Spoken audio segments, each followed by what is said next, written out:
So guys, welcome back to my channel. Today's video, I'm gonna show you long exposure shots using smartphone. So right now, I'm currently using Xperia 5 Mark II. We will try this long exposure shots.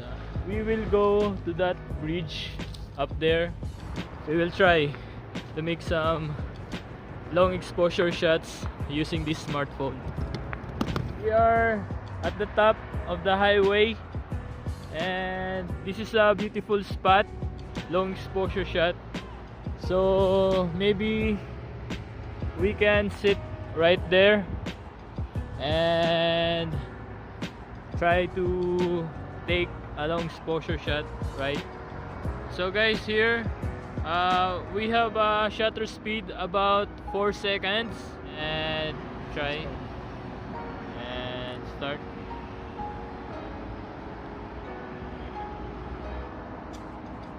We will try more long exposure, 8 seconds. So right now we will just wait for the traffic light to go. So right now we will take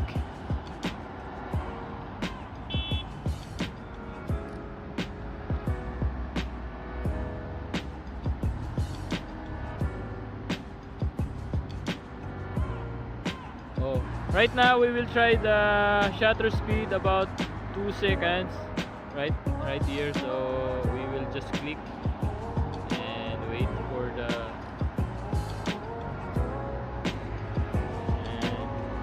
so guys, if you want to take some long exposure shots, you must need a tripod right here. There will be no shaking of the camera you use.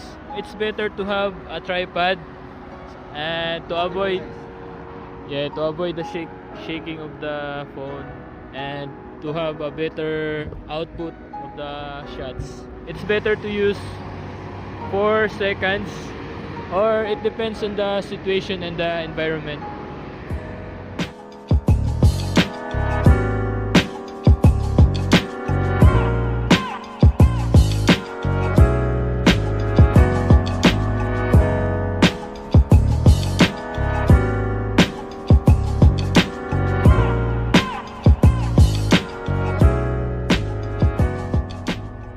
So guys, that's it for tonight.